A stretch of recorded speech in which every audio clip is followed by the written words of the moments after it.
Conference room এবং পরিচ্ছন্নতা কর্মীর গল্প অনুবাদক ছাড়া। যদি তুমি এই অংশের অনুবাদ করতে পারো তাহলে আমি তোমাকে 1,00,000 টাকা সঙ্গে সঙ্গে ট্রান্সফার করে দেব। আশা সিংহানিয়ার আওয়াজ 21তম তলার ঠান্ডা কনফারেন্স রুমে একটি এমন আদেশের মতো প্রতিধ্বনিত হল যাকে কেউ টালতে পারে না। তিনি পায়ের ওপর পা তুলে বসেছিলেন, তার হাত একটি দামি বিদেশি পেনের ওপর রাখা ছিল যার দাম একজন অফিস কর্মীর পুরো মাসের বেতনের সমান ছিল। সবার চোখ একসঙ্গে ঘুরে গেল, কিন্তু আশা জিয়ের দিকে নয়, বরং দেয়ালের কোণে চুপচাপ দাঁড়িয়ে থাকা সেই মহিলার দিকে যিনি একজন পরিচ্ছন্নতা কর্মীর বিবর্ণ হয়ে যাওয়া পোশাক পরেছিলেন এবং যার হাতে তখনও মোছার দণ্ড ছিল যা তিনি কোণে রাখতে যাচ্ছিলেন। তার নাম ছিল মীরা দেবী। 43 বছর বয়সী, কোনো ডিগ্রি নেই, কোম্পানিতে কোনো আত্মীয় বা পরিচিতি নেই। কেউ ভাবেনি যে তিনি ধীরে করে মাথা নাড়বেন। এটি ছিল একটি হালকা মাথা নাড়ানো, যাতে কোনো ভান ছিল না, কিন্তু সেই মাথা নাড়ানোর শব্দই সেই ঘরে একমাত্র আন্দোলন ছিল যা ক্ষমতা, কুসংস্কার এবং একটি এমন প্রশ্নের কারণে জমে গিয়েছিল যার উত্তর দেওয়া সাহস কেউ করেনি। তার গল্প 21তম তলা থেকে নয়, বরং মুম্বাইয়ের একটি বড় বাজারের পাশে একটি সলু বস্তির তার ছোট ঘর থেকে শুরু হতো। গভীর রাতে যখন হাইওয়েতে ট্রাকের হর্নের আওয়াজ শান্ত হয়ে যেত, তখন মীরা দেবী তার বালতি এবং ঝাড়ু গুছিয়ে 10 বর্গমিটারের চেয়ে সামান্য বড় তার ঘরে একটি প্লাস্টিকের টেবিলের ওপর চুপচাপ বসে যেতেন। তার মা বিছানায় শুয়ে ধীরে ধীরে শ্বাস নিচ্ছিলেন। তাদের হাতে তখনও একটি পুরনো ক্যালেন্ডার ছিল যেখানে তারা দিন গুনতেন।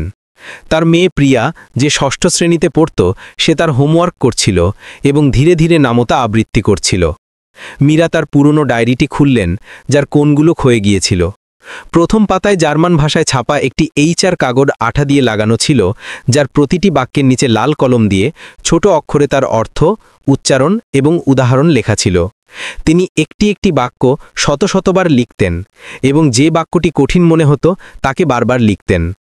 অনেক রাত এমন কাটত যখন তার চোখ ক্লান্ত হয়ে যেত, তখন তিনি তার কপালে চাপ দিতেন, কিন্তু তবুও ইউটিউবে কথোপকথনের ছোট ছোট ভিডিও খুঁজতেন, সেগুলোকে বারবার শুনতেন শুধু একটি অক্ষরের উচ্চারণ সঠিক করার জন্য। একবার প্রিয়া তার পাশে বসে থুথুনিতে হাত রেখে মাকে দেখতে লাগল এবং ঠাট্টা করে জিজ্ঞাসা করল, মা, আপনি জার্মান কেন শিখছেন? এখানে তো কেউ এই ভাষা বলে না। মীরা হেসে তার মাথায় হাত বুলিয়ে বললেন, কোথাও যাওয়ার জন্য নয় রে মা, কিন্তু কি জানি, একদিন হয়তো কারো হয়ে তাদের কথা বলার জন্য আমার প্রয়োজন হতে পারে। প্রিয়া কিছুই বুঝতে পারল না। সে শুধু খিলখিল করে হেসে উঠল এবং জল আনতে চলে গেল। কিন্তু মীরা ঠাট্টা করছিলেন না। তিনি ভালো করেই জানতেন যে তিনি অন্য কারোর জন্য নয়, বরং নিজের জন্য শিখছেন। জীবনের অর্ধেকের বেশি কেটে গেছে। কোনো ডিগ্রি ছিল না, কোনো ভালো চাকরি ছিল না। তিনি বাসন মাজা থেকে শুরু করে বাচ্চা সামলানো এবং খাবার বিক্রি করা পর্যন্ত সব কাজই করেছিলেন, এবং গত 5 বছর ধরে তিনি পরিচ্ছন্নতা কর্মীর পোশাক পরছিলেন। কিন্তু মীরা কখনো নিজেকে ছোট মনে করেননি। তার এখনও বিশ্বাস ছিল যে যদি তিনি লেগে থাকেন তবে কোনো না কোনো দরজা অবশ্যই খুলবে। দিনে মীরা সূর্যা লজিস্টিক্সের বিল্ডিংয়ের সব তলায় মেঝে পরিষ্কার করতেন, আবর্জনা ফেলতেন এবং টয়লেট ধোতেন, যা দক্ষিণ ভারতের সবচেয়ে বড় আন্তর্জাতিক লজিস্টিক্সের সদর দপ্তর হিসাবে বিবেচিত ছিল। প্রতিটি তলা দিয়ে যাওয়ার সময় প্রতিবার কনফারেন্স রুমের দরজার পাশ দিয়ে মোছা লাগাতে গিয়ে তিনি চুপিসারে ভিতরে থাকা স্ক্রিনে চলা কৌশল, লজিস্টিক্সের চার্ট এবং সেই অদ্ভুত শব্দযুক্ত বোর্ডগুলোতে এক নজর দেখে নিতেন, যা অন্যদের জন্য মাথা ব্যথা ছিল, কিন্তু তার জন্য ছিল এক খাজানা। একবার তিনি রিসাইক্লিং বিনে কারো ফেলে যাওয়া একটি নথি পেলেন। এটি ছিল জার্মান ভাষায় ট্রান্স এশিয়ান রেলওয়ে লাইনের পরিচালনার বিশ্লেষণ। তিনি চুপিসারে সেটি বাড়ি নিয়ে আসলেন এবং একটি একটি লাইনের অনুবাদ করতে বসলেন। 2টি পাতা সম্পূর্ণ করতে তার প্রায় 1 সপ্তাহ লেগে গেল, কিন্তু তিনি হার মানলেন না, কারণ প্রতিবার যখন তিনি একটি নতুন শব্দ বুঝতেন তখন মনে হতো যেন কেউ তার মস্তিষ্কে একটি বাতি জ্বালিয়ে দিয়েছে। একদিন যখন তিনি 15 তলার কনফারেন্স রুমে টেবিলের নিচে কফির দাগ পরিষ্কার করছিলেন, তখন তিনি একটি বাক্য শুনলেন, পরের মাসে জার্মানির পার্টির সঙ্গে কন্ট্রাক্ট সাইন হবে। যদি অনুবাদক গোলমাল করে তাহলে শত শত কোটির লোকসান হবে। তিনি কয়েক সেকেন্ডের জন্য তার কাজ থামালেন এবং তাদের ওয়েস্ট ট্রান্স জিএমবিএইচ সম্পর্কে কথা বলতে শুনলেন, যা ফ্র্যাঙ্কফোর্টের একটি খুব বড় পরিবহন অংশীদার ছিল। তিনি বাড়ি গেলেন, তার পুরনো কম্পিউটার খুললেন এবং সারা রাত গবেষণা করলেন। ওয়েস্ট ট্রান্স আন্তর্জাতিক স্তরে কন্টেনার পরিবহন করত এবং খুব সম্ভবত তারা শীঘ্রই ভারতে ঘরোয়া রেলওয়ে লাইনের পরিচালনায় সহযোগিতা করতে যাচ্ছিল। মীরা প্রস্তুতি শুরু করে দিলেন। তিনি জার্মানি এবং ভারতের মধ্যে লজিস্টিক্স চুক্তি সম্পর্কিত সব নথি ডাউনলোড করে নিলেন। প্রতি রাতে তার মায়ের যত্ন নেওয়ার এবং প্রিয়াকে পড়ানোর পর তিনি সেই প্লাস্টিকের টেবিলের ওপর বসে যেতেন। হলুদ রঙের দুর্বল আলো কাগজের ওপর লেখা অগণিত শব্দের ওপর পড়ত। মশা তাড়ানোর ধূপের গন্ধ বাতাসে ভেসে বেড়াত। দূর থেকে ট্রাকের আওয়াজ আসত এবং তার সঙ্গে মীরার আওয়াজ, যা ধীরে ধীরে প্রতিটি শব্দ পুনরাবৃত্তি করছিল। যখন অন্য মানুষজন গভীর ঘুমে থাকত, তখন তিনি বাভেরিয়ান উচ্চারণে কথা বলতে শিখছিলেন। যখন মানুষজন সকালের কফি খেতে যেত, তখন তিনি দুই দিকে ছাপা কাগজ থেকে নতুন প্রযুক্তিগত শব্দ তার ডায়েরিতে লিখছিলেন। প্রতিবার অফিসের আবর্জনা তোলার সময় যদি তিনি জার্মান ভাষায় ছাপা কোনো চুক্তির টুকরো পেতেন, তবে তিনি চুপিসারে সেটি তার পকেটে লুকিয়ে রাখতেন, যাতে বাড়ি গিয়ে সেটির উপর চিন্তা করতে পারেন। কেউ জানত না যে সেই কৃষকায় পরিচ্ছন্নতা কর্মী, যার চুল সবসময় শক্ত করে খোপা বাঁধা থাকত এবং যিনি সবসময় ঝুঁকে চলতেন, তিনি অন্য কারো চেয়ে ভালো বুঝতেন যে একটি আন্তর্জাতিক রেলওয়ে পরিবহন লাইন কিভাবে কাজ করে। কেবল একজন ব্যক্তি তার ওপর একটু মনোযোগ দিয়েছিলেন, রামু কাকা, যিনি সিকিউরিটি গার্ড ছিলেন। একবার তাকে রেস্টরুমের কোণে বসে অনুবাদ করতে দেখে তিনি অবাক হয়ে জিজ্ঞাসা করলেন, আরে মীরা, এ কোন ভাষা? তুমি এটা পড়তে পারো নাকি? তিনি শুধু হাসলেন, একটু একটু কাকা, শুধু এমনিতেই শখের জন্য শিখছি। রামু কাকা হেসে উঠলেন, তোমার শখ তো কলেজ যাওয়া ছেলেদের থেকেও বেশি। কিন্তু অন্য কেউ জানত না, কারণ তিনি যতই যোগ্য হন না কেন, তিনি একজন পরিচ্ছন্নতা কর্মীর পোশাক পরতেন। এই কোম্পানিতে শ্রেণীর পার্থক্য খুব কঠিন ছিল। গার্ড গার্ডই ছিল, পরিচ্ছন্নতা কর্মী। তিনি যতই যোগ্য হন না কেন, তাকে ২১তম তলায় যাওয়ার অনুমতি ছিল না, যেখানে কেবল সেই মানুষজন যেতে পারত যাদের পদ ছিল, মিটিংয়ে বসার জন্য চেয়ার ছিল এবং কথা বলার অধিকার ছিল। তাই সেই সকালে যখন তাকে ২১তম তলার পরিচ্ছন্নতার জন্য ডাকা হলো, কারণ নিয়মিত পরিচ্ছন্নতা কর্মী লতার পেটে হঠাৎ ব্যথা শুরু হয়েছিল, মীরা শুধু এটাই ভাবলেন যে তাকে মেঝে পরিষ্কার করতে হবে, কারোর পথে আসা যাবে না এবং চলে যেতে হবে। তিনি একেবারেই জানতেন না যে আজকের দিনটি তার পুরো জীবন বদলে দিতে চলেছে, এবং তিনি এটাও জানতেন না যে সঠিক সময়, সঠিক জায়গায় এবং সঠিক ব্যক্তির সামনে বলা একটি সঠিক বাক্য পুরো শক্তিশালী ঘরটিকে স্তব্ধ করে দিতে পারে। আর তার সেই হালকা মাথা নাড়ানো, সেই ব্যবস্থার উপর প্রথম আঘাত ছিল, যা কখনো না বদলানোর মতো মনে হতো। মার্চ মাস ছিল। সূর্যের তীব্র গরম সূর্য টাওয়ারের কাছে আগুনের মতো ঝরে পড়ছিল, যাকে দেশের কৌশলগত পরিবহন ব্যবস্থার মস্তিষ্ক বলা হতো। বাইরে কন্টেনার ট্রাকগুলো গুদামের বাইরে লম্বা লাইনে দাঁড়িয়েছিল এবং তাদের হর্নের আওয়াজ পুরো দক্ষিণ বন্দর পথে প্রতিধ্বনিত হচ্ছিল। এবং ভিতরে ২১তম তলায় ক্ষমতার একটি খেলা চুপচাপ শুরু হতে যাচ্ছিল। সূর্য গ্রুপ ফ্র্যাঙ্কফুর্ট জার্মানিতে অবস্থিত একটি বহুজাতিক পরিবহন গোষ্ঠী ওয়েস্ট ট্রান্স GmbH এর সঙ্গে একটি ঐতিহাসিক যৌথ উদ্যোগের চুক্তিপত্রে স্বাক্ষর করতে যাচ্ছিল। এই চুক্তির মূল্য ৮০০ কোটিরও বেশি ছিল, কিন্তু অর্থের চেয়েও বেশি গুরুত্বপূর্ণ ছিল প্রতিপত্তি। যদি এটি সফল হতো, তবে সূর্য গ্রুপ ইউরোপীয় মডেলে উত্তর দক্ষিণ মালবাহী রেলওয়ে লাইন পরিচালনা করা প্রথম ভারতীয় কোম্পানি হয়ে উঠত, এবং যদি এটি ব্যর্থ হতো, তবে তাদের মধ্য ভারতে তাদের পুরো বাজার তাদের প্রতিদ্বন্দ্বী থিমপাথ লজিস্টিক্সের কাছে হারানোর ঝুঁকি ছিল, যে সুযোগের অপেক্ষায় ছিল। কাউকে ভুল করার অনুমতি ছিল না। ওয়েস্ট ট্রান্সের সঙ্গে সরকারি বৈঠক সকাল ৯টায় ২১তম তলার স্ট্র্যাটেজিক কনফারেন্স রুমে ঠিক করা হয়েছিল, যেখানে কেবল উচ্চস্তরের অধিকার কার্ড থাকা মানুষজনই পা রাখতে পারত। মূল কর্মচারীদের একদিন আগেই ডেকে নেওয়া হয়েছিল, যার মধ্যে আশা সিংঘানিয়া, সূর্য এর চেয়ারপারসন, শ্রী বিক্রম সিং, অর্থ পরিচালক, শ্রীমতী অঞ্জলি, মানব সম্পদ প্রধান এবং ২জন অনুবাদক অন্তর্ভুক্ত ছিলেন, যাদের কঠোর পরীক্ষার পর নির্বাচন করা হয়েছিল। সবাইকে বৈঠক শুরুর ৩০ মিনিট আগে উপস্থিত থাকতে বলা হয়েছিল, যাতে সামগ্রী পর্যালোচনা করা যায়, প্রেজেন্টেশন সরঞ্জাম পরীক্ষা করা যায় এবং নিশ্চিত করা যায় যে কোনো ভুল না হয়। রিসেপশনিস্টকে সতর্ক থাকতে নির্দেশ দেওয়া হয়েছিল। টেকনিশিয়ানদের মেশিন রুমে প্রস্তুত থাকতে হতো এবং বিশেষ করে পরিচ্ছন্নতা বিভাগকে বৈঠকের সময় দেখা যাওয়ার অনুমতি ছিল না। কিন্তু ঠিক 7:45 21তম তলার দায়িত্বে থাকা পরিচ্ছন্নতা কর্মী লতা দ্বিতীয় তলার টয়লেটে হঠাৎ অজ্ঞান হয়ে গেলেন। তার রক্তচাপ হঠাৎ কমে গেল, শরীরে হালকা কাঁপুনি আসছিল এবং মুখ ফ্যাকাশে হয়ে গিয়েছিল। মানুষজন ঘাবড়ে গেলেন এবং গার্ডকে ডাকলেন এবং সঙ্গে সঙ্গে অ্যাম্বুলেন্স চলে এলো। যখন প্রশাসনিক বিভাগ অন্য কাউকে তার জায়গায় পাঠানোর জন্য ব্যস্ত ছিল, তখন একজন রিসেপশনিস্ট হঠাৎ বললেন, মীরা দিদিকে অস্থায়ীভাবে পাঠিয়ে দিই। 21তম তলার মেঝে তো পরিষ্কারই আছে, শুধু তাকে জলের গ্লাস এবং নাস্তার প্লেটগুলো সাজাতে হবে, তাড়াতাড়ি হয়ে যাবে। শিফট ইনচার্জ মাথা নাড়লেন। কেউ এই ব্যাপারে বেশি চিন্তা করেনি এবং এভাবে মীরা 40 বছরের বেশি বয়সী সেই কৃষকায় মহিলা, যার চুল পিছনে শক্ত করে বাঁধা ছিল এবং যিনি বেসমেন্টে আবর্জনার ট্রলি ঠেলছিলেন, তাকে বিল্ডিংয়ের সবচেয়ে উঁচু তলার পরিচ্ছন্নতার জন্য ডাকা হলো। এটি একটি ছোট ব্যাপার মনে হচ্ছিল, কিন্তু এটাই সেই সব কিছুর মূল ছিল যা পরে ঘটতে যাচ্ছিল।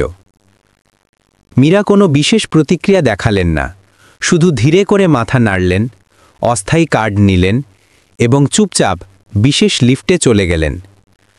সূর্যতে কাজ করার 5 বছরে এই প্রথমবার ছিল যখন তিনি 21তম তলায় পা রেখেছিলেন। লিফটের দরজা খুলল এবং তিনি একটি একেবারে আলাদা জগতে পৌঁছে গেলেন। চকচকে পাথরের মেঝে, আমদানি করা চামড়ার চেয়ার, ছাদে হালকা হলুদ আলো, সবকিছু এত পরিষ্কার ছিল যে মীরার বুঝতে পারলেন না যে তাকে তার ট্রলি ভিতরে আনা উচিত কিনা। সেই সময় ঘরে একমাত্র ব্যক্তি ছিলেন একজন যুবতী মেয়ে, যিনি সেক্রেটারি টেবিলের ওপর বসে বড় স্ক্রিনে স্লাইড ঠিক করছিলেন। দিদি, শুধু ঠিকঠাক পরিষ্কার করে দেবেন, খেয়াল রাখবেন যেন ফুলদানি না পড়ে বা প্রজেক্টরের তারে হাত না লাগে, ম্যাডাম খুব কড়া। মীরা মাথা নাড়লেন, তার মোছা বের করলেন এবং কোণ থেকে শুরু করলেন। তিনি হালকা হাতে কোনো চিহ্ন না রেখে এক একটি পদক্ষেপ এগোচ্ছিলেন। যখন তার অর্ধেক কাজ হয়ে গেছে, তখন বাইরের কাঁচের দরজা খুলল এবং মেঝেতে উঁচু হিল জুতোয় খটখট আওয়াজ এলো। আশা সিংহানিয়া আবির্ভূত হলেন। তিনি মীরার দিকে এক নজরও তাকালেন না, শুধু সোজা ভিতরে এলেন, তার ব্যাগ চেয়ারের ওপর ছুঁড়ে ফেললেন এবং তার ল্যাপটপ খুলে বসে গেলেন। তার ঠিক পরে অন্যান্য মানুষজন এক এক করে ভিতরে আসতে লাগলেন। পুরুষ এবং মহিলা সবাই খুব পরিপাটি করে স্যুট পরেছিলেন। তাদের টাই সোজা ছিল এবং সাদা শার্ট ইস্ত্রি করা ছিল। যখন তারা একে অন্যের সঙ্গে শুভেচ্ছা বিনিময় করছিলেন, হাত মেলাচ্ছিলেন এবং ইংরেজি এবং জার্মান ভাষায় কথা বলছিলেন, মীরা এক পাশে সরে তার ট্রলিটিকে দেয়ালের কোণে ঠেলে দেবার চেষ্টা করছিলেন। কিন্তু রাস্তা শুরু হওয়ার কারণে তার মোছা ভুল করে শ্রী বিক্রম সিংয়ের পায়ে লেগে গেল। তিনি তার ভ্রু কুঁচকে নিলেন এবং অর্ধেক কদম পিছিয়ে গেলেন। পরিষ্কার করা হয়ে গেলে বাইরে যাও, এখানে ঘোরাঘুরি করার দরকার নেই। এটি একটি হালকা বাক্য ছিল, কিন্তু তাকে তার জায়গায় ফিরিয়ে দেওয়ার জন্য যথেষ্ট ছিল। একজন অদৃশ্য ব্যক্তি, যাকে দেখা উচিত নয়। তিনি মাথা নত করলেন। জি, শুধু হয়ে গেল, মাফ করবেন। কেউ তার নাম জিজ্ঞাসা করল না, কেউ জিজ্ঞাসা করল না যে লতা কেন আসেনি। এমনকি কিছু মানুষ তো এমনভাবে ভ্রু কুঁচকে নিলেন যেন বলছেন, এখনও পর্যন্ত এই পরিচ্ছন্নতা কর্মীটি বাইরে গেল না কেন। মীরা দ্রুত দরজার দিকে এগিয়ে গেলেন। তিনি তার বালতি থেকে মোছা বের করার চেষ্টা করলেন, কিন্তু যেই তিনি ঘুরলেন, তার চোখ হঠাৎ প্রেজেন্টেশন স্ক্রিনের ওপর পড়ল। প্রথম slide, West GmbH joint proposal infrastructure system. তিনি 1 সেকেন্ডের জন্য থমকে গেলেন এবং তারপর এগিয়ে যেতে শুরু করলেন। ঠিক যখন তিনি দরজায় পৌঁছলেন, তার পিছন থেকে কেউ জার্মান ভাষায় কিছু বললেন। একজন অনুবাদক তার অনুবাদ করতে শুরু করল, কিন্তু অনুবাদ স্পষ্টতই ভুল ছিল। মীরা কিছু বলার সাহস করলেন না, কিন্তু তার হৃৎস্পন্দন জোরে জোরে বাড়তে লাগল। সেই বাক্যটির যদি ভুল অর্থ করা হয়, তবে এটি অংশীদারের মূল উদ্দেশ্যকে সম্পূর্ণভাবে বদলে দিতে পারত এবং চুক্তি ভেঙে যাওয়ার ঝুঁকি খুব বাস্তব ছিল। তিনি দরজাতেই থেমে গেলেন। কেউ তার কুঁচকে যাওয়া চোখ দেখল না, তার হাত মোছার হ্যান্ডেলকে শক্ত করে ধরে রেখেছিল। কেউ তাকে জার্মান ভাষায় ধীরে ধীরে বিড়বিড় করতে শুনল না, যেন তিনি নিজেই সেই বাক্যটির সঠিক অর্থ জিজ্ঞাসা করছিলেন। কিন্তু তারপর সভাপতির টেবিল থেকে একটি তীব্র আওয়াজ এলো। আশা সিংঘানিয়া এবার রেগে যাচ্ছিলেন। পরের অনুবাদও তো বিপজ্জনক মাল পরিবহনের সঙ্গে যুক্ত একটি গুরুতর প্রযুক্তিগত শব্দের ভুল অনুবাদ করে দিলেন। ঘরে উত্তেজনা বেড়ে গেল এবং ঠিক সেই মুহূর্তে মীরা ব্যাভেরিয়ান উচ্চারণে একটি পরিষ্কার এবং সঠিক জার্মান বাক্য বললেন। কেউ তাদের কানে বিশ্বাস করতে পারল না, কিন্তু এটি বলার জন্য না কোনো অনুবাদক ছিল, না কোনো পরামর্শদাতা, না কোনো ম্যানেজার, বরং সেই পরিচ্ছন্নতা কর্মী ছিলেন যিনি দরজায় দাঁড়িয়েছিলেন, যার হাতে তখনও মোছার দণ্ড ছিল, যা তিনি কোণে রাখতে যাচ্ছিলেন, এবং যা হওয়ার ছিল তা হয়ে গেল। ঠিক সকাল 9টায় সরকারি বৈঠক শুরু হলো। ছাদের আলো ম্লান হয়ে গেল, যার ফলে পুরো মনোযোগ বৈঠকের টেবিলের শেষে লাগানো বড় স্ক্রিনের ওপর নিবদ্ধ হল। 21তম তলার এয়ার কন্ডিশনারের ঠান্ডা পুরো পরিবেশকে জমাট বেঁধে দিয়েছিল। জার্মান অংশীদারের প্রতিনিধিরা তাদের টাই ঠিক করে বসে গেলেন। তারা তাদের পেন এবং নোটবুক বের করে খুব পরিপাটি করে তাদের সামনে রাখলেন। তাদের মধ্যে মাঝের চেয়ারে বসে থাকা ব্যক্তি ছিলেন মিস্টার ক্লাউস, যিনি ওয়েস্ট ট্রান্স জিএমবিএইচের এশিয়া অঞ্চলের পরিচালক ছিলেন। তার দুদিকে তার সহকারী, অনুবাদক এবং একজন বরিষ্ঠ প্রযুক্তিগত পরামর্শদাতা বসেছিলেন। আশা সিংঘানিয়া সভাপতির চেয়ারে বসেছিলেন। তার তীব্র দৃষ্টি টেবিলের চারপাশে একটি চক্কর লাগানোর পর ধীরে করে মাথা নাড়ানোর আগে ঘুরল। এটি ছিল প্রধান অনুবাদককে অনুবাদ শুরু করার সংকেত। প্রিয় অংশীদারগণ, শ্রীমতী আশা ইংরেজিতে কথা বলা শুরু করলেন। সূর্য গ্রুপ আর্থিক পরিকল্পনা তৈরি করেছে এবং ইউরোপীয় মানদণ্ড অনুসারে রেলওয়ে লাইন পরিচালনার প্রস্তাব করেছে। আমরা স্বচ্ছতার জন্য প্রতিশ্রুতবদ্ধ এবং দীর্ঘমেয়াদী অংশীদারিত্বের জন্য প্রস্তুত। প্রধান অনুবাদক তরুণ সঙ্গে সঙ্গে এই বাক্যটির জার্মান ভাষায় অনুবাদ করলেন। তার বয়স 30-এর সামান্য বেশি ছিল। তার চুল জেল দিয়ে সোমরানো ছিল এবং তিনি ফ্রেম ছাড়া চশমা পরেছিলেন। তার জার্মান সাবলীল ছিল, কিন্তু তাতে কিছুটা কৃত্রিমতা ছিল।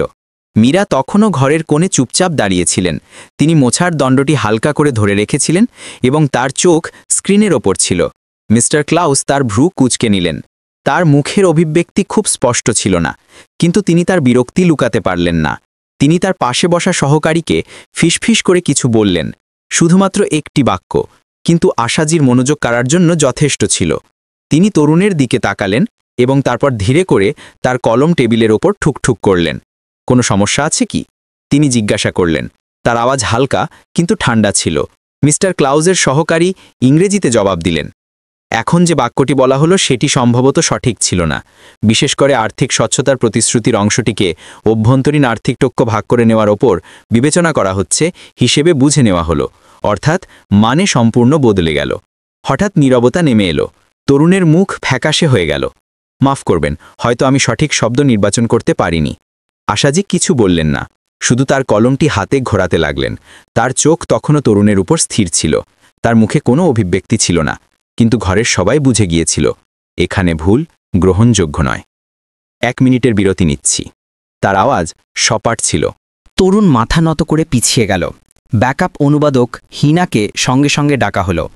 তিনি আত্মবিশ্বাসে ভরা মুখ এবং হাতে নথিপত্রের একটি বান্ডিল নিয়ে ভিতরে এলেন। বসেই তিনি জার্মান ভাষায় উপস্থাপনা চালিয়ে গেলেন। কিন্তু কিছু বাক্য পরেই আরও একটি ভুল হয়ে গেল। উপস্থাপনার অংশটি পরিবহনে বিপজ্জনক মাল সম্পর্কে ছিল। এটি সংবেদনশীল বিষয় যে আইনি ইস্যুর সঙ্গে যুক্ত ছিল, তাকে হিনা অঘোষিত চোরাচালানের মাল হিসেবে ভুল অনুবাদ করে দিলেন। মিস্টার ক্লাউস হঠাৎ তার কলম টেবিলের ওপর রাখলেন। তার চোখ সামান্য বড় হয়ে গেল। তার পাশে বসা প্রযুক্তিগত পরামর্শদাতা তার সহকর্মীর সঙ্গে বেশ উঁচু স্বরে কিছু বললেন। জার্মান প্রতিনিধি দলের মধ্যে থেকে একজন তার হেডফোন খুলে ফেললেন। আশা সিংঘানিয়া একটি গভীর শ্বাস নিলেন। তার চোখ গভীর হয়ে গেল। টেবিলের ওপর রাখা তার হাত পিছিয়ে গেল এবং আঙুলগুলো একসঙ্গে জড়িয়ে গেল। তার আঙুলগুলো অন্য হাতের তালুর ওপর একটি লয়ে ঠুকঠুক করছিল। এটি ছিল ঝড় আসার আগের একমাত্র সংকেত।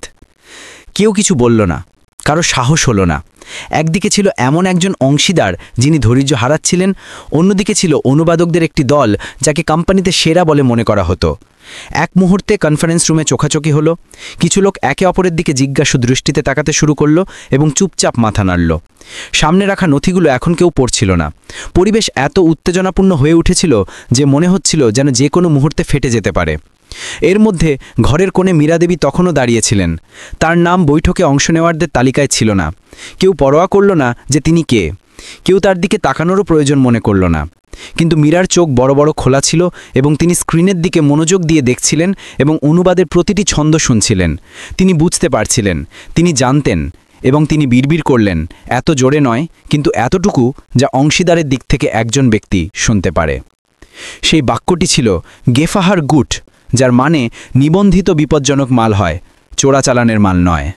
দরজার পাশে বসে থাকা সহকারী চমকে উঠে তার মাথা ঘোরালেন। তার মুখ বিস্ময়ে ভরে গেল। এটা এখনই কে বলল? তিনি সাধারণের চেয়ে উঁচু স্বরে জার্মান ভাষায় জিজ্ঞাসা করলেন। পুরো ঘর হঠাৎ স্তব্ধ হয়ে গেল। সবার দৃষ্টি ঘরের কোণের দিকে ঘুরে গেল, যেখানে পরিচ্ছন্নতা কর্মীর পোশাক পরা একজন মহিলা দাঁড়িয়েছিলেন, যার হাতে তখনও মোছার দণ্ড ছিল এবং তার মুখ ভয়ে ফ্যাকাশে হয়ে গিয়েছিল। আশাজি তার ভ্রু তুললেন। তার চোখ ছুরির ফলার মতো সরাসরি তার উপর স্থির ছিল। তুমি এখনই জার্মান ভাষায় কথা বললে? হাওয়া যেন থেমে গেল। কিছু লোক ফিসফিস করতে লাগল, কেউ উপহাসে হেসে উঠল, এবং কিছু লোক এত অবাক হয়েছিল যে তাদের মুখ খোলা রয়ে গেল এবং তারা একটি শব্দও বলতে পারল না। মীরা কোনো জবাব দিলেন না, কিন্তু অংশীদারের সহকারী মাথা নেগড়ে মিস্টার ক্লাউসকে তাদের মাতৃভাষায় বললেন, এ যা বলল তা সঠিক। মিস্টার ক্লাউস তার দিকে তাকালেন। তিনি কিছু বলেননি, কিন্তু তার চোখে এখন বিরক্তি নয়, বরং কৌতূহল ছিল। এমন একটি কৌতূহল যা অনুবাদকদের দলের ব্যর্থ হওয়ার মধ্যে স্বাভাবিক ছিল। আশাজি তখনও মীরাকে দেখছিলেন। তার আওয়াজ মৃদু ছিল, তুমি কে? মীরা তার থুতু গিললেন। তার হাত এখনও মোছার দণ্ড থেকে সরার সাহস করছিল না। জি, আমি মীরা, পরিচ্ছন্নতা কর্মী। আমার মানে সেটা ছিল না। তুমি জার্মান জানো? জি, একটু আটটু। আমি ইন্টারনেট থেকে শিখেছি। তুমি আমার অনুবাদককে সঠিক করছো? পুরো ঘর চুপ ছিল। কেউ মাঝে কথা বলার সাহস করল না। মীরা সরাসরি আশাজিয়ের চোখের দিকে তাকালেন। তার চোখে কিছুটা ঘাবড়ানো ভাব ছিল, কিন্তু তিনি চোখ ফেরাচ্ছিলেন না। জি না, আমি শুধু দেখলাম যে ভুল হচ্ছে। যদি এটি ঠিক না করা হয় তবে আইনি ভুল বোঝাবুঝি হতে পারে। এমন একটি বাক্য যা পরিবেশকে নাড়িয়ে দিল। HR প্রধান শ্রীমতী অঞ্জলি তার পাশে বসা ব্যক্তির কানে কিছু ফিসফিস করলেন। স্ক্রিনের পাশে দাঁড়ানো টেকনিশিয়ান মীরাকে দেখছিলেন। তার মুখে আশ্চর্য স্পষ্ট ফুটে উঠছিল। তখনই মিস্টার ক্লাউস ধীরে করে হাসলেন। তিনি সরাসরি মীরার দিকে তাকালেন এবং ধীরে করে মাথা নাড়লেন। গুট গেমাখত, ইয়া গুট। অনুবাদক তাড়াহুড়ো করে অনুবাদ করলেন। তিনি বললেন, খুব ভালো করেছ, খুব ভালো। আর ঠিক তার পরেই আশাজি তার হাত টেবিলের ওপর রাখলেন। তার পরের বাক্যটি সেই লড়াইয়ের শুরু ছিল, যার আশা কেউ করেনি। যদি তুমি পরের অংশের অনুবাদ করতে পারো তাহলে আমি তোমাকে এখানেই 1 লক্ষ টাকা ট্রান্সফার করে দেব।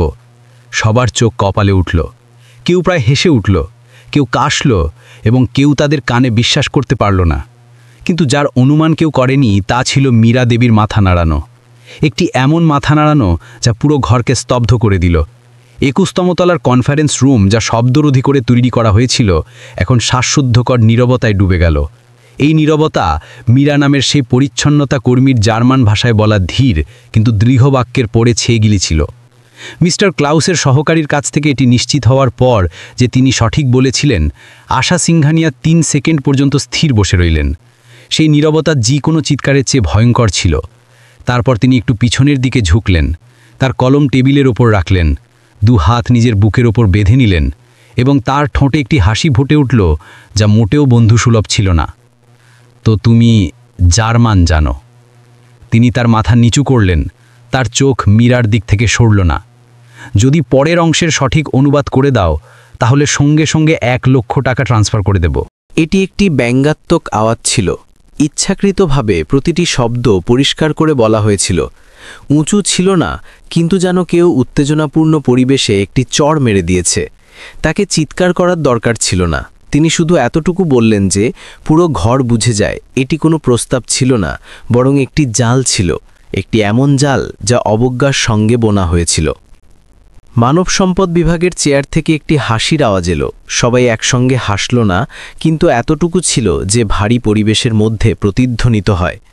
শ্রীমতী অঞ্জলি শর্মা, যিনি আশাজিয়ের পরে দ্বিতীয় সবচেয়ে শক্তিশালী মহিলা ছিলেন, তিনি তার বাহু বাঁধলেন, তার ভ্রু কুঁচকে নিলেন এবং মীরার দিকে তার থুতনি তুলে এত জোরে বললেন যে পুরো ঘর শুনতে পারে, মনে হচ্ছে ফোনে একটু বেশি শিখে নিয়েছ এবং নিজেকে খুব চালাক ভাবতে শুরু করেছ। আজকাল এমন উচ্চারণ শেখানোর ভিডিওতে ভরে গেছে, আর ইনি চুক্তিপত্রের অনুবাদ করতে চলেছেন। এই বাক্যটি একটি ছোট কিন্তু বিঁধে যাওয়া সূঁচের মতো ছিল, যা সরাসরি আত্মসম্মানে লাগল। কিছু লোক তাদের হাসি আটকানোর চেষ্টা করল, কিছু লোক তাদের নথিগুলো এমনভাবে দেখতে শুরু করল যেন তারা এই বিষয়ে জড়িত হতে চায় না, কিন্তু তাদের চোখ সব কিছু বলে দিল। মানুষজন বিশ্বাস করল না।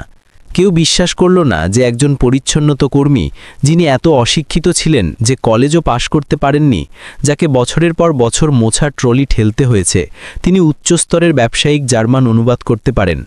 কেউ বিশ্বাস করল না যে একজন মহিলা, যিনি বেসমেন্টে থাকতেন, যার পোশাকে দাগ ছিল, তিনি 800 কোটির বেশি টাকার চুক্তির আলোচনার মাঝখানে পা রাখার সাহস করতে পারেন।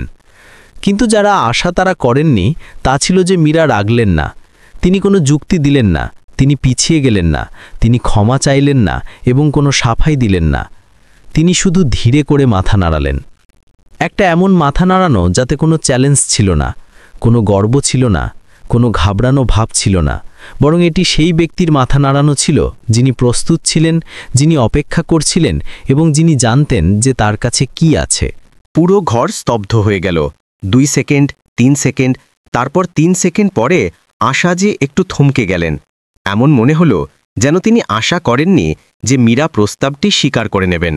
তিনি অবজ্ঞা ভরে হাসলেন এবং তার সেক্রেটারির দিকে ঘুরে বললেন, একে একটি মাইক্রোফোন দাও। একজন ঘাবড়ানো রিসেপশনিস্ট এগিয়ে গেলেন। তিনি অতিরিক্ত মাইক্রোফোনটি টেনে বের করলেন, যা সহায়ক টেবিলের শেষে রাখা ছিল। সেখানে কেউ বসত না। এটি ছোট ছোট বৈঠকে ব্যবহার করা হতো, সাধারণত প্রযুক্তিগত কর্মচারী বা ব্যাকআপ অনুবাদকদের জন্য। মীরা ধীরে ধীরে চললেন। কোনো তাড়াহুড়ো না করে তিনি মোছার দণ্ডটি দেয়ালের কোণে রাখলেন, তার কলার ঠিক করলেন, একটি গভীর শ্বাস নিলেন এবং মঞ্চে উঠে দাঁড়ালেন। তার পদক্ষেপের আওয়াজ প্রতিধ্বনিত হল না, কিন্তু প্রতিটি পদক্ষেপ ঘরের উপস্থিত প্রতিটি ব্যক্তির মস্তিষ্কে আঘাত করছিল। ফিসফিসিনির আওয়াজ ছিল। কেউ নাক সিটকালেন, কেউ টেবিলের নিচে তাদের ফোন থেকে চুপিসারে ভিডিও বানানো শুরু করে দিলেন। শ্রীমতী অঞ্জলি তার বাহু বেঁধে রেখেছিলেন, তার ঠোঁট হালকা করে মচড়ানো ছিল, তার দৃষ্টি এমন ছিল যেন তিনি বৈঠকের একটি হাস্যকর অনুষ্ঠানের অপেক্ষা করছিলেন। মীরা মাইক্রোফোনের সামনে দাঁড়িয়েছিলেন, তার হাত হালকা করে কাঁপছিল। ভয়ের কারণে নয়, বরং এই কারণে যে তিনি জানতেন যে তিনি একটি সীমায় প্রবেশ করছেন। যদি তিনি ভুল হন তবে তিনি হাসির পাত্রী হয়ে যাবেন, যদি তিনি সঠিক হন তবে এটি সেই মানুষজনের মুখে একটি চড় মারার চেয়েও বেশি হবে যারা তাকে অবজ্ঞা করছিল। মিস্টার ক্লাউস তাকে ঠান্ডা দৃষ্টিতে দেখলেন, যাতে শত্রুতা ছিল না কিন্তু গভীর সন্দেহ ছিল। মীরা কথা বলা চালিয়ে গেলেন, এইবার বেশ সাবলীল জার্মান ভাষায়। এটি এমন একটি অংশ ছিল যাতে রেলওয়ে সরবরাহ শৃঙ্খল সম্পর্কে অনেক প্রযুক্তিগত শব্দ ছিল। বাক্য শেষ হল এবং পুরো ঘর আবার মীরার দিকে দেখতে লাগল। তিনি তার চোখের পলক ফেললেন, সঙ্গে সঙ্গে অনুবাদ করার জন্য তাড়াহুড়ো করলেন না। তিনি ছাদের দিকে এমনভাবে তাকালেন যেন তিনি তার স্মৃতিশক্তি পরীক্ষা করছিলেন। তারপর তিনি শুরু করলেন। তার আওয়াজ প্রতিধ্বনিত হল, বাভেরিয়ান উচ্চারণে সঠিক জার্মান, প্রতিটি শেষ অক্ষর পরিষ্কার, কোনো দ্বিধা বা কৃত্রিমতা ছাড়াই। প্রথম বাক্যেই মিস্টার ক্লাউস তার মাথা তুললেন, দ্বিতীয় বাক্যে প্রযুক্তিগত পরামর্শদাতা তার কলম নিচে রাখলেন, তৃতীয় বাক্যে সহকারী তার ভ্রু কুঁচকে নিলেন এবং তারপর পলক না ফেলে মীরাকে দেখতে লাগলেন। পুরো ঘর যেন একটি আলাদা ক্লাসে টেনে নিয়ে যাওয়া হয়েছিল। মীরা শুধু শব্দসহ অনুবাদ করছিলেন না, বরং তিনি আশাজির ভাবগুলো সঠিকভাবে প্রকাশ করছিলেন, তার জোর দেওয়ার ভঙ্গি, তার দৃঢ়তা এবং এমনকি কথোপকথনের সুরও। তিনি একদম সঠিক প্রযুক্তিগত শব্দ ব্যবহার করলেন। বার্ন স্পট খাটে, গেট স্নেল, লাগার কোস্টেন, ফেরাইন বার। তিনি সঠিক সময় থামলেন, বাক্যের শেষে সমানভাবে শ্বাস নিলেন এবং তার মুখ তুললেন। টেবিলের অন্যদিকে মিস্টার ক্লাউস ধীরে করে মাথা নাড়লেন। বৈঠকের শুরু থেকে প্রথমবার তিনি তার সহকারীকে ফিসফিস করে কিছু বললেন। সে একটি সংক্ষিপ্ত বাক্যে জবাব দিল, "শেয়া গুড, খুব ভালো।" কিছু লোক সামনের দিকে ঝুঁকে পড়লেন, কিছু তাদের চেয়ার থেকে উঠে দাঁড়ালেন। ঘরের মধ্যে কেউ কাশার বা নড়ার সাহস করল না। মীরা, সেই পরিচ্ছন্নতা কর্মী যিনি প্রায়শই চুপচাপ নিচতলায় মেঝে পরিষ্কার করতেন, এখন ২১তম তলার বৈঠকের টেবিলের মাঝখানে দাঁড়িয়েছিলেন এবং একজন ভাষা বিশেষজ্ঞের মতো জার্মান অনুবাদ করছিলেন। একজন ব্যক্তি কয়েকবার তার চোখের পলক ফেললেন, যেন তিনি তার কানে বিশ্বাস করতে পারছেন না, এবং আশা সিংঘানিয়া তখনও শান্ত বসেছিলেন। তার চোখে এখন উপহাস ছিল না এবং পুরোপুরি প্রশংসাও ছিল না। তিনি মূল্যায়ন করছিলেন, যেমন তিনি এটি নির্ধারণ করছেন যে এটি একটি বন্য ঘোড়া নাকি সেই পুরো ব্যবস্থার জন্য হুমকি যা তিনি কঠোর পরিশ্রম করে নিয়ন্ত্রণ করেছিলেন। তিনি কিছু বললেন না, কিন্তু শ্রীমতী অঞ্জলি এখন তার সংযম ঘরে রাখতে পারলেন না। তিনি মানব সম্পদ সহকারীর দিকে ঘুরে তার আওয়াজ মৃদু করলেন, কিন্তু এতটুকুই যে শোনা যায়, "পরে এই মেয়েটির ফাইল সঙ্গে সঙ্গে চেক করো, দেখো কতদূর পড়াশুনো করেছে, বিএডের কোনো সার্টিফিকেট আছে কিনা। যদি না থাকে তবে সঙ্গে সঙ্গে বের করে দাও।" এবং মীরা এখনও সেখানেই দাঁড়িয়েছিলেন। তার চোখ শান্ত ছিল, তার অনুবাদ অবজ্ঞার জবাবও ছিল এবং একটি নীরব যুদ্ধের শুরু হওয়ার সংকেত ছিল, যা এইমাত্র শুরু হয়েছে। একটি এমন যুদ্ধ যেখানে তার কাছে একমাত্র অস্ত্র তার সত্যিকারের ক্ষমতা, এবং একটি এমন হৃদয় ছিল যা কখনো চেষ্টা করা ছাড়েনি। অনুবাদ শেষ হল। কেউ তালি বাজালো না, কেউ একটি শব্দও বলল না, কিন্তু সেই নীরবতা যে কোনো প্রশংসার থেকে জোরদার ছিল। মীরাদেবী এখনও সেখানেই দাঁড়িয়েছিলেন। তার দুহাত মাইক্রোফোনের স্ট্যান্ডের ওপর হালকা করে রাখা ছিল। তার চোখে কোনো ঘাবড়ালো ভাব ছিল না। মিস্টার ক্লাউসের ব্যাপারটা আলাদা ছিল। তিনি তার ভ্রু তুললেন, একটু সামনের দিকে ঝুঁকলেন এবং তার সহকারীকে জার্মান ভাষায় কিছু বিড়বিড় করলেন। তারপর হঠাৎ তিনি দাঁড়িয়ে গেলেন। চেয়ারের মেঝেতে ঘষা খাওয়ার আওয়াজ পুরো ঘরকে চমকে দিল। মিস্টার ক্লাউস তালি বাজালেন, ধীরে ধীরে, দৃঢ়তা সহকারে এবং পুরো ওজন দিয়ে। একজন জার্মান ব্যক্তি যিনি তার কঠোরতা এবং ব্যবসায়িক আলোচনায় তার আবেগ কম প্রকাশ করার জন্য বিখ্যাত ছিলেন, তিনি একজন ভারতীয় পরিচ্ছন্নতা কর্মীর জন্য তালি বাজাচ্ছিলেন। পুরো ওয়েস্ট ট্রান্স প্রতিনিধি দল একে অপরের দিকে তাকালো এবং তারপর যেন কোনো গোপন সংকেতে তালির প্রতিধ্বনি বেড়ে গেল। প্রযুক্তিগত পরামর্শদাতা, ভাষা সহকারী, অপারেশন ইঞ্জিনিয়ার এবং তারপর অনুবাদকের দল, এমন মনে হলো যেন অংশীদারের টেবিলে বসে থাকা সবাই একসঙ্গে এটি স্বীকার করে নিয়েছিল যে সেই মহিলা এখনই এমন কিছু করেছেন যার কল্পনা কেউ করেনি। আশা সিংঘানিয়া তখনও স্থির ছিলেন, একই সোজা ভঙ্গিতে, কাঁধ সামান্য সামনের দিকে ঝুঁকেছিল, চোখ সামান্য উপরের দিকে তোলা, একটি এমন ভঙ্গি যা তিনি প্রায়শই তার প্রতিদ্বন্দ্বীর ওপর আধিপত্য বিস্তার করার জন্য ব্যবহার করতেন। কিন্তু এইবার তিনি কিছু বললেন না, শুধু তার চোখের রং বদলাতে শুরু করেছিল, গর্ব থেকে সতর্কতায়, অবজ্ঞা থেকে মূল্যায়নে। এবং মীরা, তিনি ধন্যবাদ বললেন না, হাসলেন না এবং কাঁদলেনও না। এর পরিবর্তে তিনি তার পুরনো, সময়ের সঙ্গে বিবর্ণ হয়ে যাওয়া কালো রঙের কাপড়ের ব্যাগটি খুললেন, যা তিনি সব সময় তার ডিউটির সময় সঙ্গে রাখতেন। তিনি সেখান থেকে কাগজের একটি বান্ডিল বের করলেন এবং তা সাবধানে টেবিলের ওপর রাখলেন। এটি জার্মান ভাষায় উপস্থাপিত স্লাইডের একটি প্রিন্ট আউট ছিল, ঠিক তেমনই যা সেই সময় স্ক্রিনে দেখানো হচ্ছিল। পার্থক্য শুধু এই ছিল যে এটি কালো এবং সাদায় ছাপা ছিল, কিছু কোণের কাগজ মোচড়ানো ছিল এবং কিছু জায়গায় বৃষ্টির কারণে কালি ছড়িয়ে গিয়েছিল। মীরা তার মাথা তুললেন এবং একটি সমান আওয়াজে বললেন, "আমি এই নথিটি গত পরশু ডাউনলোড করেছিলাম। কৌতূহলের কারণে আমি এটি পড়ার জন্য প্রিন্ট করে নিয়েছিলাম। যদি আপনারা অনুমতি দেন তবে আমি এখনই উপস্থাপিত সামগ্রীটিকে আবার উপস্থাপন করতে চাই, স্ক্রিন ছাড়া। ফিসফিসানির আওয়াজ উঠল।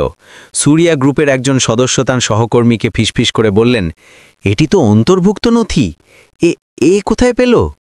কেউ জবাব দিল না, কিন্তু মীরা শুরু করে দিয়েছিলেন।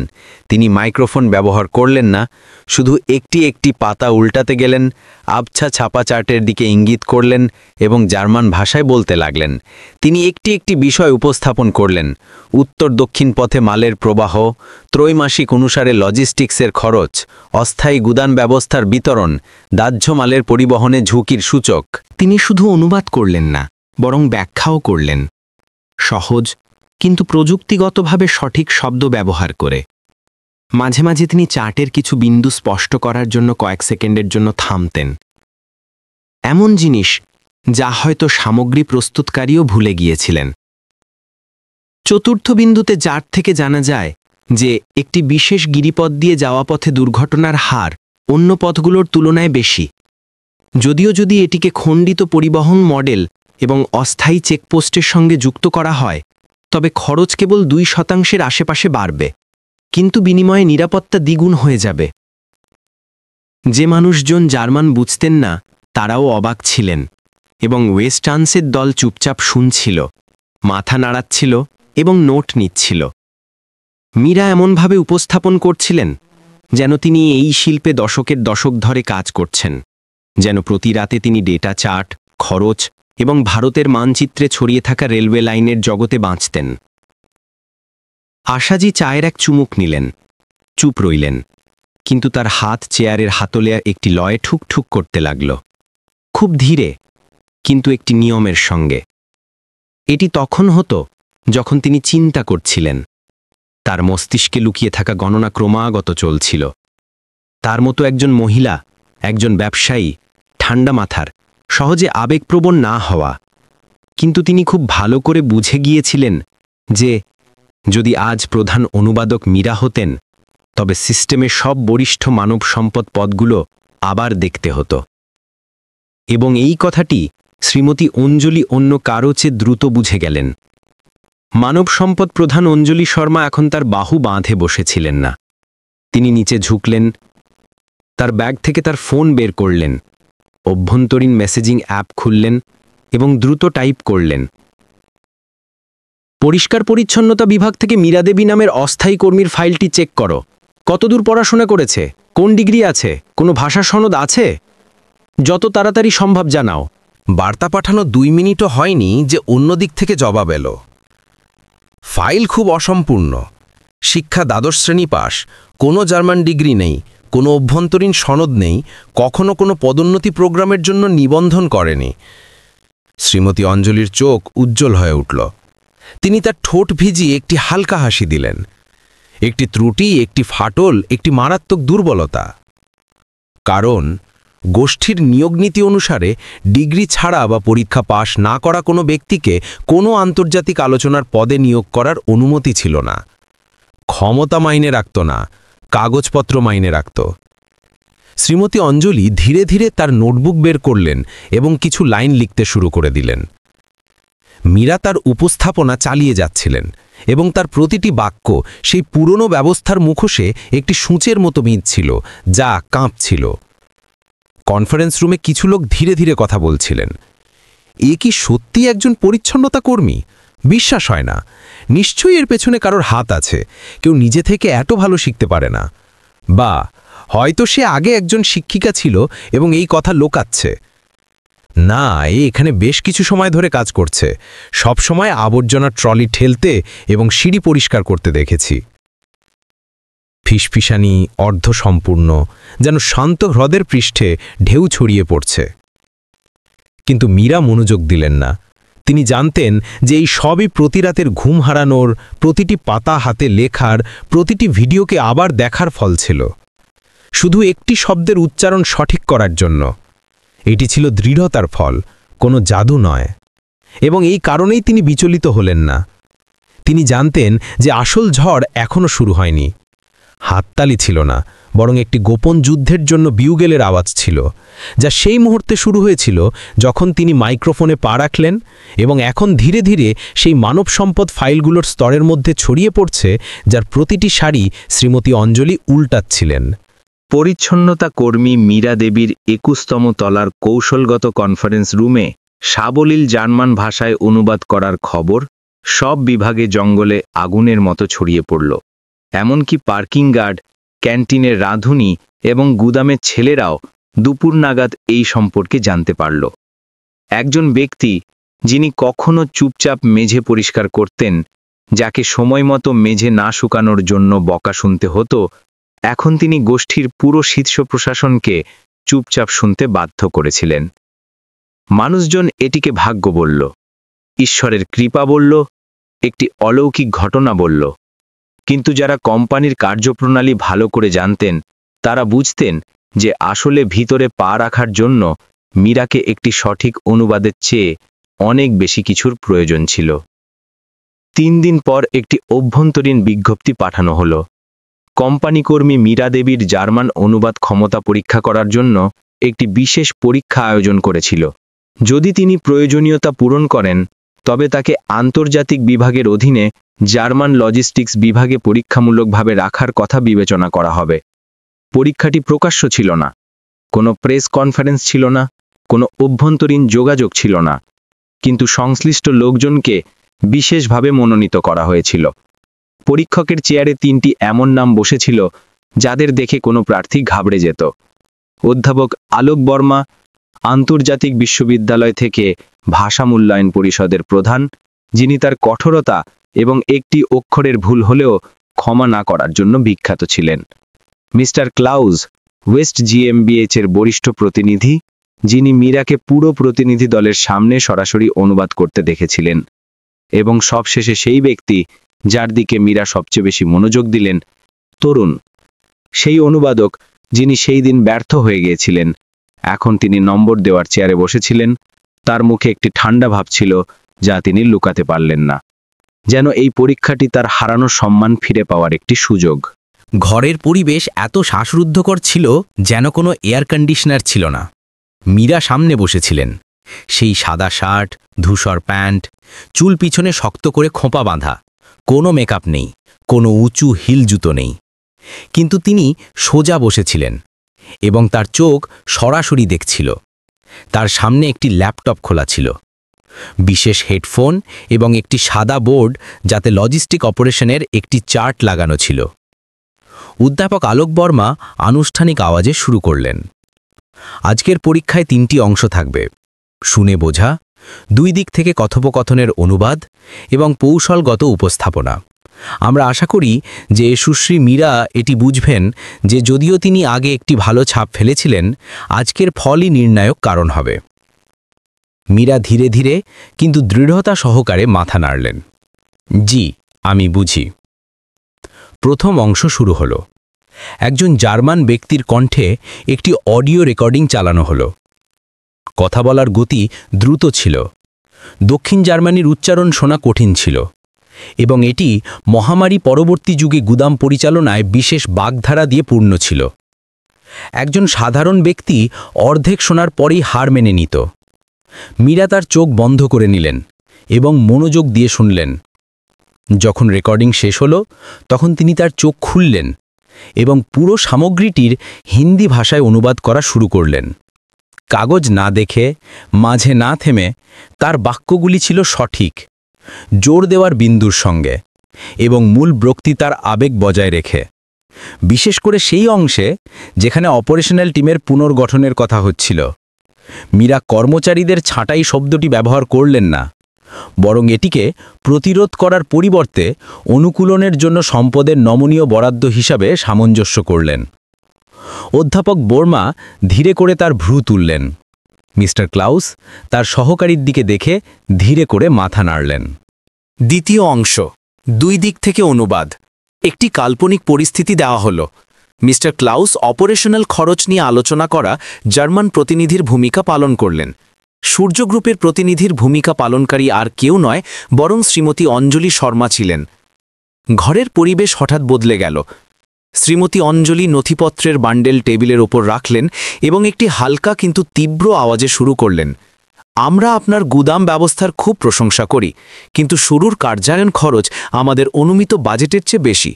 আমাদের পক্ষ থেকে কমপক্ষে 20% কমানোর প্রস্তাব আছে। মীরা মিস্টার ক্লাউসের দিকে ঘুরলেন এবং কিছু না যোগ করে বা না কমিয়ে সেই আনুষ্ঠানিক সুর বজায় রেখে অনুবাদ করলেন। মিস্টার ক্লাউস জবাব দিলেন, যদি খরচ সামঞ্জস্য করা হয় তবে আমাদের কমপক্ষে 3 বছরের চুক্তি প্রয়োজন হবে। মীরা শ্রীমতী অঞ্জলির দিকে সাবলীলভাবে আবার অনুবাদ করলেন।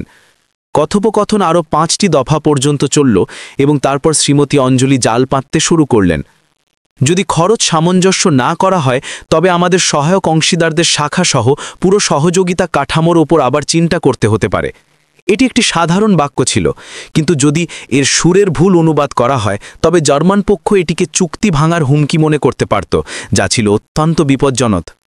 মীরা 1 সেকেন্ড ভাবলেন এবং তারপর এটিকে সামঞ্জস্য করলেন। খরচের স্তর বজায় রাখার পরিস্থিতিতে আমাদের সহায়ক সহযোগিতা শাখাগুলোর পুনর্গঠন করতে বাধ্য হতে হবে, যার মধ্যে মধ্যস্থ বিকল্পগুলোর পর্যালোচনাও অন্তর্ভুক্ত। মিস্টার ক্লাউস মাথা নাড়লেন। অধ্যাপক বর্মা ধীরে করে হাসলেন। সেশনের শুরু থেকে প্রথম হাসি। শেষ অংশ, কৌশলগত উপস্থাপনা। অধ্যাপক বর্মা বিষয় দিলেন, মধ্য রেলওয়ে লাইন বিতরণ ব্যবস্থা বাস্তবায়ন করার সময় ঝুঁকির পূর্বাভাস। না ভেবে মীরা উঠলেন, সাতা বোর্ডের দিকে এগিয়ে গেলেন এবং বন্দর, ঘরোয়া রেলওয়ে কন্টেনার স্থানান্তর থেকে শুরু করে অস্থায়ী গুদাম এবং স্বল্প মেয়াদী মজুত পর্যন্ত সরবরাহ শৃঙ্খল বিতরণের একটি চিত্র আঁকার জন্য একটি পেন ব্যবহার করলেন। তিনি জার্মান ভাষায় উপস্থাপন করলেন, স্ক্রিন ছাড়া, রাফ কাগজ ছাড়া এবং অনুবাদের প্রয়োজন ছাড়াই। তিনি হাব অ্যান্ড স্পোক মডেল উপস্থাপন করলেন, একটি ধারণা যা কেবল জার্মানির নিবিড় বিশেষ নথিপত্রেই পাওয়া যায়। তিনি ভূখণ্ড, জলবায়ু, পথের রক্ষণাবেক্ষণের খরচের ঝুঁকি বিশ্লেষণ করলেন এবং একটি নির্দিষ্ট পথের পরিবর্তে ঋতু অনুযায়ী মালপত্রের সমন্বয়ের একটি উপায় প্রস্তাব করলেন। প্রতিবার যখন তিনি একটি উদাহরণ দিলেন, মিস্টার ক্লাউস নোট নিলেন। প্রতিবার যখন তিনি পরিসংখ্যান বললেন, অধ্যাপক বর্মা মাথা নাড়লেন এবং যখন মীরা তার শেষ বাক্যটি বললেন, অনুকূলন পথ কাটাতে নয়, বরং প্রতিটি মাল শোষণ বিন্দুর কেন্দ্রকে পুনর্গঠিত করার উপায় আছে। পুরো ঘর প্রায় 10 সেকেন্ড পর্যন্ত চুপ রইল। তারপর মিস্টার ক্লাউস দাঁড়ালেন এবং তার হাত বাড়িয়ে দিলেন। আমি কখনো এমন কোনো ব্যক্তিকে দেখিনি যার কোনো ডিগ্রি নেই, কোনো আনুষ্ঠানিক স্কুলের শিক্ষা নেই, কিন্তু তবুও পরিবহন শিল্পের বাস্তবতার উপর এত শক্তিশালী দখল আছে। অধ্যাপক বর্মা মূল্যায়নের স্তূপের শেষ পৃষ্ঠা উল্টালেন এবং স্বাক্ষর করলেন, আপনি পাস, আবার পরীক্ষার দরকার নেই। ইনি শুধু ভাষা জানা ব্যক্তি নন, ইনি একজন ব্যক্তি যিনি পেশাকে বোঝেন। মীরা মাথা নত করলেন, তার চোখ স্যাঁতস্যাঁতে হয়ে গেল। শ্রীমতী অঞ্জলি তার মুখ ফিরিয়ে নিলেন এবং আশাজি উঠলেন, কাছে আসলেন এবং একটি গভীর কিন্তু দৃঢ় আওয়াজে বললেন, এখন থেকে তুমি আর একজন পরিচ্ছন্নতা কর্মী নও। মীরা ধীরে করে হেসে জবাব দিলেন, আমি 1 লক্ষ টাকার রাশি প্রত্যাখ্যান করার অনুমতি চাই। আমার পুরস্কার চাই না। আমি শুধু সেই জায়গায় কাজ করার সুযোগ চাই যেখানে আমি সবচেয়ে বেশি করতে পারি। সেই ঘর যেখানে কখনো একজন পরিচ্ছন্নতা কর্মীকে ডিগ্রি ছাড়া অবজ্ঞা করা হয়েছিল, এখন তাকে একটি গভীর শ্রদ্ধার সঙ্গে বিদায় জানানোর জন্য দাঁড়িয়েছিল। কেবল শ্রীমতী অঞ্জলি মাথা নিচু করলেন না, কিন্তু তার মুখ ফ্যাকাশে হয়ে গিয়েছিল। অক্টোবরের এক সকালে আবহাওয়াতে হালকা ঠান্ডা ছিল। সাউথ শাইন ইন্টারন্যাশনাল কর্পোরেশনের প্রধান দরজাও এইমাত্র খুলেছিল। সাদা শার্ট এবং ধূসর প্যান্ট পরা একজন মহিলা, যার গলায় একটি কর্মচারী কার্ড ছিল যাতে লাল অক্ষরে লেখা ছিল team leader, German market logistics, ভিতর দিয়ে গেলেন। কেউ ভাবেনি যে সেই ব্যক্তিটি মীরা দেবী ছিলেন, সেই পরিচ্ছন্নতা কর্মী যিনি কখনো অবজ্ঞাপূর্ণ দৃষ্টির মধ্যে মাথা নিচু করে মেঝে পরিষ্কার করতেন। ঐতিহাসিক পরীক্ষার 1 মাস পর পরিচালক বোর্ড মীরাকে জার্মান রুট লজিস্টিক সাপোর্ট টিমের প্রধানের পদে নিয়োগ করার সিদ্ধান্ত নিল। বেতন আগের চাকরির থেকে 3 গুণ ছিল। সব আন্তর্জাতিক চুক্তি, ডেটা পর্যন্ত অ্যাক্সেসের অধিকার ছিল এবং বিশেষ করে নিম্নস্তরের কর্মচারীদের জন্য অভ্যন্তরীণ প্রশিক্ষণ প্রোগ্রাম প্রস্তাব করার অধিকার ছিল। তবুও যখন কোম্পানি আগের প্রতিশ্রুতি অনুযায়ী 1 লক্ষ টাকা ট্রান্সফার করল, মীরা একটি টাকাও নিজের কাছে রাখলেন না। তিনি সরাসরি নতুন মানব সম্পদ পরিচালকের ঘরে গেলেন, খামটি টেবিলের ওপর রাখলেন এবং বললেন, আমি এই পুরো রাশিটি অভ্যন্তরীণ বৃত্তি তহবিলে জমা করার অনুমতি চাই এবং আমি সেই শ্রমিক ভাই ও বোনদের জন্য একটি বিনামূল্যে জার্মান ভাষার ক্লাস শুরু করার প্রস্তাব রাখি যারা কখনো আমার মতো ছিলেন।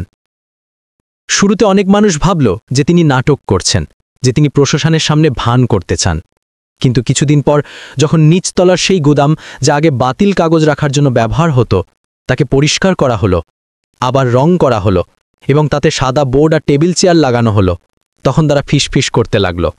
নতুন সাদা বোর্ডে লাল মার্কার দিয়ে বড় করে পরিপাটি করে হাতে লেখা শব্দগুলো দেখা গেল। সেই মানুষজনের জন্য জার্মান ক্লাস, যাদের কম মূল্য দেওয়া হয়েছিল। প্রতি সোমবার ও শুক্রবার সন্ধে ঠিক 5টায় সেই ঘরে আলো জ্বলে উঠত। ছাত্ররা ছিল গার্ড, যার নাম দীনেশ ছিল, রাঁধুনি বোন, যার নাম সুধা ছিল, গুদামে কাজ করা কিশোর চাচা এবং কাঁচ পরিষ্কার করা যুবতী মেয়েটি, যার নাম হুং ছিল। তারা খুব পরিপাটি করে বসত। তাদের শিক্ষিকা মীরার সঙ্গে একটি একটি শব্দ উচ্চারণ করত।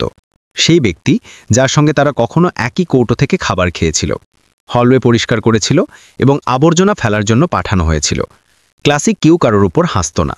তারা একসঙ্গে গুটেন মর্গেন পড়ত এবং তারপর ভুল উচ্চারণ করার পর একসঙ্গে হেসে উঠত। পরিবেশ ছিল সত্যিকারের এবং উষ্ণতা ভরা। মীরা কখনো তার আওয়াজ উঁচু করতেন না। তিনি একজন বড় বোনের মতো ধৈর্যশীল ছিলেন, কারণ তিনি বুঝতেন হীনমন্যতার সঙ্গে শেখা সবচেয়ে কঠিন কাজ হয়।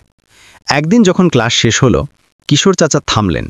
তার হাতে একটি পুরনো নোটবুক ছিল এবং তিনি ধীরে করে বললেন, মীরা, আমার এখন বিশ্বাস হয়েছে, জরুরি নয় যে যে গরিব জন্মেছে তাকে অপমানেই বাঁচতে হবে। এই বাক্যটি মীরাকে দীর্ঘ সময়ের জন্য চুপ করিয়ে দিল। তারপর তিনি মাথা নাড়লেন। এই জন্যই আমরা সবাই শিখছি, যাতে ভবিষ্যতে কাউকে আমাদের কম বোঝার অধিকার না থাকে। অন্য এক কোণে পুরনো মানব সম্পদ প্রধান শ্রীমতী অঞ্জলি শর্মা চুপচাপ চাকরি ছেড়ে দিয়েছিলেন। নিয়োগের নিয়ম লঙ্ঘনের তার রেকর্ড, যা মীরা উপেক্ষা করেছিলেন কারণ তিনি বিষয়টি বাড়াতে চাননি, অবশেষে অভ্যন্তরীণ তদন্ত কমিটির দ্বারা খুঁজে বের করা হয়েছিল। কেউ কিছু বলল না এবং কোনো শাস্তিমূলক বৈঠকও হলো না, কিন্তু কোম্পানির সবাই বুঝে গিয়েছিল একটি পুরনো যুগ শেষ হয়ে গিয়েছিল। সেই ঘটনা একটি নতুন প্রবণতারও শুরু করেছিল। প্রতি মাসে কোম্পানি একটি কেরিয়ার ভাগ করে নেওয়ার সেশন আয়োজন করত, যাতে ডিগ্রি ছাড়া কর্মীরা নতুন দক্ষতা পর্যন্ত অ্যাক্সেস পেতে পারে। মীরা এর নেতৃত্ব দিতেন, কিন্তু কখনো এর কৃতিত্ব নিজে নিতেন না। তিনি শুধু বলতেন, আমি চুপচাপ মেঝে পরিষ্কার করতাম। আজ আমি চাই যে আমার মতো মানুষদের কথা বলার, শেখার এবং সম্মান পাওয়ার সুযোগ মিলুক। এই শিক্ষা দূর দূরান্ত পর্যন্ত ছড়িয়ে গেল। মিডিয়া এর ব্যাপক রিপোর্ট করল না, কিন্তু কোম্পানির প্রতিটি নিম্নস্তরের কর্মী একজন পরিচ্ছন্নতা কর্মীর সম্পর্কে ফিসফিস করে বলত, যাকে একবার হলের মাঝখানে বকা হয়েছিল, একটি এমন অনুবাদের সম্পর্কে যেটি কনফারেন্স রুমকে স্তব্ধ করে দিয়েছিল, এবং একটি এমন মেয়ের সম্পর্কে যিনি শুধু একটি ক্লাস খোলার জন্য টাকা নিতে অস্বীকার করেছিলেন। সন্ধ্যার ক্লাসের মৃদু আলোর নিচে একজন প্রাক্তন গার্ড, যিনি এখন একজন ছাত্রের চেয়ারে বসেছিলেন, ফিসফিস করে বললেন, মীরা দিদি, ভবিষ্যতে যদি কেউ আমাকে জিজ্ঞাসা করে যে আমি জার্মান কার কাছ থেকে শিখেছি, তবে আমি বলবো এমন একজন ব্যক্তির কাছ থেকে যাকে সবাই কখনো অবজ্ঞা করত। প্রিয় বন্ধু, যদি আপনাকে কখনো শুধু আপনার পরা পোশাক বা আপনার পদের কারণে কম মূল্য দেওয়া হয়, তবে মনে রাখবেন যে আপনি ছাড়া আর কারও আপনার মূল্য নির্ধারণ করার অধিকার নেই। যদি আপনি মনে করেন যে প্রত্যেকেই এগিয়ে যাওয়ার একটি সুযোগ পাওয়ার যোগ্য, তাহলে এই গল্পটি ভাগ করে নিতে দ্বিধা করবেন না এবং চ্যানেলকে সমর্থন করুন, যেখানে ছোট ছোট মনে হওয়া গল্পগুলো সবচেয়ে বড় আত্মাকেও নাড়িয়ে দিতে পারে।